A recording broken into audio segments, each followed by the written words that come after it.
আমাদের কাছে গতকাল বিকালে দুটো ইনফরমেশন আছে আমাদের থানার যে বড়বাবুর কাছে।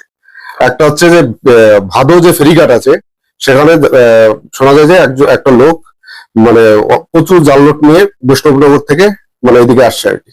তখন আমাদের বড়বাবু টিম পাঠায়, তখন ওখানে গিয়ে রেড করে আনিসুর নামে একজনকে অ্যারেস্ট করা হয়। তার কাছ থেকে সার্চ করে 150 পিস 500 টাকার নোট, জাল নোট, ফেক কারেন্সি এটা উদ্ধার হয় এবং ওকে আমরা অ্যারেস্ট করি।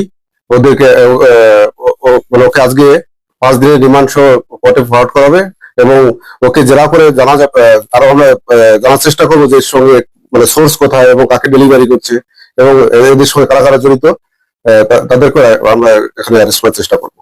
আর একটা ইনফরমেশন ছিল, সেটা হচ্ছে একজনের বাড়ি গোবিন্দপুরে শামশেরগঞ্জে, একজনের বাড়ি মোবারক হোসেন বলে একজনের বাড়িতে একটা লোক মানে ওখানে রয়েছে, তার কাছে প্রচুর মোবাইল রয়েছে আর কি, চুরি মোবাইল।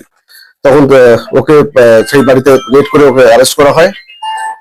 অ্যারেস্ট করার পর ওর কাছ থেকে 95টা মোবাইল, বিভিন্ন দামের মোবাইল আছে, মানে আইফোনও রয়েছে এর মধ্যে, এটা রিকভারি করা হয়। এর আনুমানিক মূল্য প্রায় 30 লাখ টাকা হবে, আমরা যেটা মানে হিসাব করে পাচ্ছি। এবং একেও 5 দিনের রিমান্ড সহ পাঠানো হবে। এবং মানে এর কাছ থেকে আমরা যেটুকু জেরা করে জানতে পেরেছি, এই মোবাইল গুলো বিশেষ করে বাংলাদেশে পাচার করে এবং এখানে অনেক বেশি দামে বিক্রি করে। এবং এর সঙ্গে আর কেউ যদি জড়িত থাকে ওকে মানে রিমান্ডে নিয়ে আরো জিজ্ঞাসাবাদ করে সেগুলো আমরা বের করবো এবং তারা যারা সঙ্গে জড়িত হয় তাদেরকে অ্যারেস্ট করবো।